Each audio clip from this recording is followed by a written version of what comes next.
저는 질문이 아니라 감사하다는 말씀을 드리고 싶어서 시간을 요청했습니다. 위법한 명령에 대해서 재검토를 요청하고 시민들을 보호하기 위해서 고민하는 그런 군인이 있었기에 우리들이 이렇게 안전하게 또 이런 심판정에 과연 우리의 헌법은 어떻게 지켜야 되는가를 이렇게 고민하는 시간을 갖게 된 것 같습니다. 진심으로 감사드립니다. 저는 위인도 아닙니다. 저는 일경비단장으로서 제 부하들의 지휘관입니다. 제가 아무리 거짓말을 해도 제 부하들은 다 알고 있습니다. 저 대통령 좋아했습니다. 시키는 거 다 하고 싶었습니다. 그런데 그 명단을 보니까 그거는 안 되겠더라고요. 대한민국이 그러면 안 되는 거 아닙니까? 그런 게 매일매일 일어나는 나라가 하나 있습니다. 어디? 평양. 그런 일을 매일매일 하는 기관 어디? 북한 보위부. 00시 48분경에 국회를 향해 출발한 후속 부대에 대해서는 서강대교를 넘지 말고 기다려라 이렇게 지시를 했었습니까? 예, 넘지 말라고 했습니다. 그렇게 지시한 이유는 뭔가요? 상황이 이례적이었고 그 임무가 목적이 불분명하다고 저는 생각했습니다.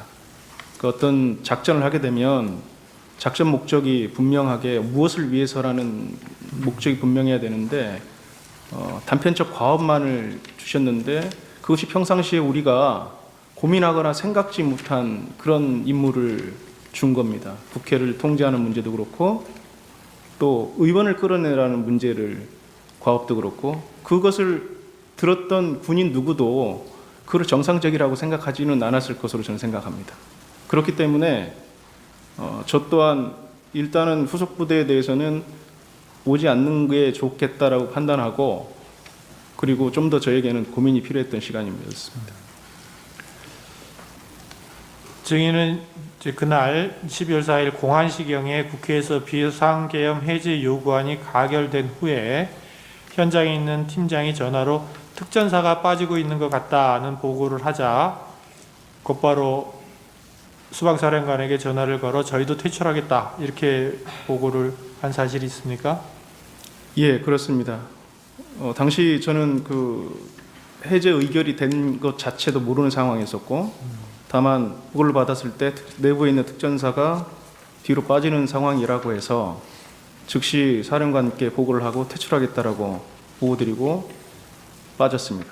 증인은 00시 31분경부터 01시 사이에 수방사령관으로부터 국회 본청 내부로 진입해서 국회의원들을 외부로 끌어내라는 지시를 받은 사실이 있습니까?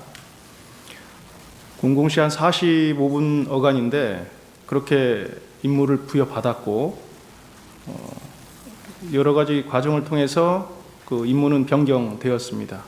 시간을 주시면 좀 더 자세히 설명드리겠습니다. 그러니까 정확하게 워딩이 본청 안으로 들어가라, 국회의원을 끌어내라 이렇게 했단 말입니까? 그렇습니다. 내부로 들어가서 의원들을 끌어내라. 그거는 증인의 해석이 들어가 있는 게 아니고 하여튼 수방사령관의 지시사항인 거죠? 예, 그렇습니다. 정확하게 사실은 법적 그 작동 원리를 제가 잘 모르고 있는 상태였기 때문에 솔직히 당시에는 잘 이해를 못했습니다. 그랬기 때문에 상당히 저도 당황한 상태였었고 그래서 제가 그 임무를 부여받고 나서 바로 한 5분에서 10분 후에 다시 전화를 드렸습니다.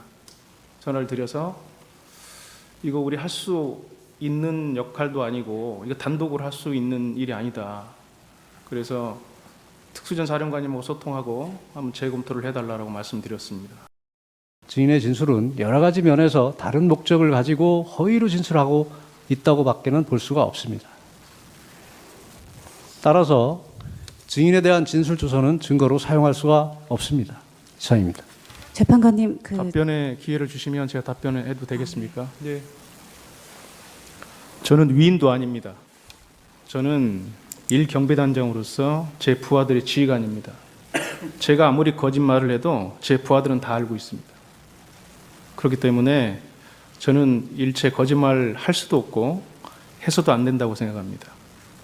저는 제 역할을 수행하는 것이고 그때 제가 했던 역할들을 진술할 뿐입니다. 이상입니다. 저는 질문이 아니라 감사하다는 말씀을 드리고 싶어서 시간을 요청했습니다.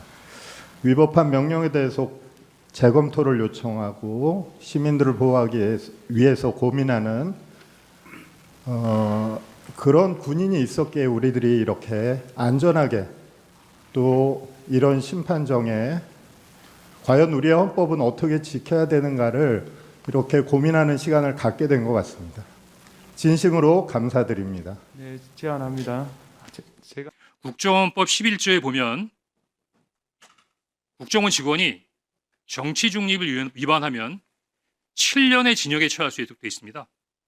그러면 원장님께서 평소와 다르게 11월 6일 12시에 국정원장께서 이례적으로 자청하셔서 기자회견을 한 상태에서 홍장원 차장을 정치 중립 의무의 위반으로 인사경질했다고 하는 부분은 죽으라는 거예요. 사법적으로 매장하겠다는 겁니다. 근데 그게 말씀으로 끝나지 않았습니다. 그 다음날 네이버를 쳐보면 금방 알 수 있는 시민단체에서 저를 고발했고 12월 8일 그날이 대통령의 탄핵이 기각된 그 다음날 저는 검찰로부터 시민단체가 고발한 정치중립 의무 위반 혐의로 피의자로 검찰에 출두하라는 통보를 받습니다. 그러면은 이 정도면 국회에 공익제보 보호를 요청해야 되는 상황 아닙니까? 네, 맞습니다. 자, 그러면은 우리 홍 차장께서는 경질당한 것이 정치적 보복으로 느끼셨겠네요.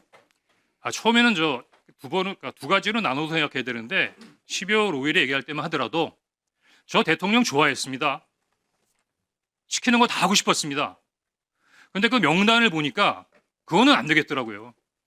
예를 들어서 위원장님 집에 가셔서 편안하게 가족들하고 저녁 식사하고 TV 보시는데 방첩사 수사관과 국정원 조사관들이 뛰어들어서 수갑 채워서 벙커에 갖다 넣었다. 대한민국이 그러면 안 되는 거 아닙니까? 그런 게 매일매일 일어나는 나라가 하나 있습니다. 어디? 평양. 그런 일을 매일매일 하는 기관 어디? 북한 보위부. 이상입니다.